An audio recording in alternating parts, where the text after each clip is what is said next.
ಬೆಂಗಳೂರಿನ ಕೆಪಿಸಿಸಿ ಕಚೇರಿಯಲ್ಲಿ ವಿಶ್ವ ಕಾರ್ಮಿಕ ದಿನಾಚರಣೆ ಅಂಗವಾಗಿ ಆಯೋಜಿಸಿದ್ದ ಕಾರ್ಯಕ್ರಮವನ್ನು ಮುಖ್ಯಮಂತ್ರಿ ಸಿದ್ದರಾಮಯ್ಯ ಉದ್ಘಾಟಿಸಿ ಸನ್ಮಾನಿಸಿದರು.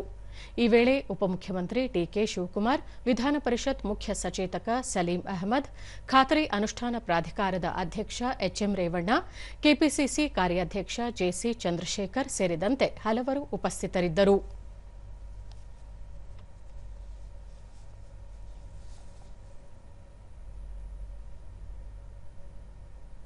ಬಳಿಕ ಸಿದ್ದರಾಮಯ್ಯ, ಕಾರ್ಮಿಕರು ದೇಶದ ಆರ್ಥಿಕ, ಸಾಮಾಜಿಕ ಅಭಿವೃದ್ಧಿಯ ಶಿಲ್ಪಿಗಳು, ಕಾಯಕವೇ ಕೈಲಾಸ ಎಂದು ಬಸವಣ್ಣನವರು ಹೇಳಿದ್ದರು. ಯಾವುದೇ ಕೆಲಸ ಮಾಡಿದರೂ ಅದಕ್ಕೆ ಸಮಾನ ಗೌರವ ನೀಡಬೇಕು.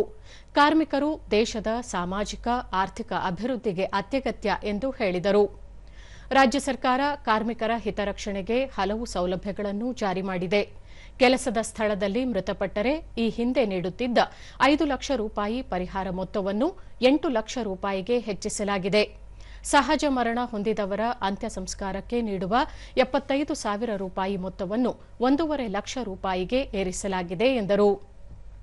ರಾಜ್ಯದಲ್ಲಿ 30,256 ಗಿಗ್ ಕಾರ್ಮಿಕರು ವಿಮಾ ಯೋಜನೆಯಡಿ ನೋಂದಣಿ ಮಾಡಿಕೊಂಡಿದ್ದು, ಅಪಘಾತದಲ್ಲಿ ಮರಣ ಹೊಂದಿದವರಿಗೆ 4 ಲಕ್ಷ ರೂಪಾಯಿ ಪರಿಹಾರ ನೀಡಲು ತೀರ್ಮಾನಿಸಲಾಗಿದೆ ಎಂದು ತಿಳಿಸಿದರು. 2026-27ನೇ ಸಾಲಿನಲ್ಲಿ ಶ್ರಮಿಕ ವರ್ಗದ ಮಕ್ಕಳು ಉತ್ತಮ ಶಿಕ್ಷಣ ಪಡೆಯಬೇಕು ಎನ್ನುವ ಉದ್ದೇಶದಿಂದ ಕಾರ್ಮಿಕರ ಮಕ್ಕಳಿಗೆ 104 ವಸತಿ ಶಾಲೆ ತೆರೆಯಲಾಗಿದೆ. ವಸತಿ ಶಾಲೆಗಳಲ್ಲಿ 99.42% ವಿದ್ಯಾರ್ಥಿಗಳು ತೇರ್ಗಡೆಯಾಗಿದ್ದಾರೆ. ಕಾರ್ಮಿಕರ ಮಕ್ಕಳು ಉನ್ನತ ಶಿಕ್ಷಣ ಪಡೆಯಬೇಕು ಎನ್ನುವ ಉದ್ದೇಶದಿಂದ ಈ ಶಾಲೆಗಳನ್ನು ಆರಂಭಿಸಲಾಗಿದೆ ಎಂದರು. ದೇಶದ ಸಂಪತ್ತಿನ ಅಭಿವೃದ್ಧಿಯ ಶಿಲ್ಪಿಗಳು ಅಂತ ಕರೀತಾರೆ.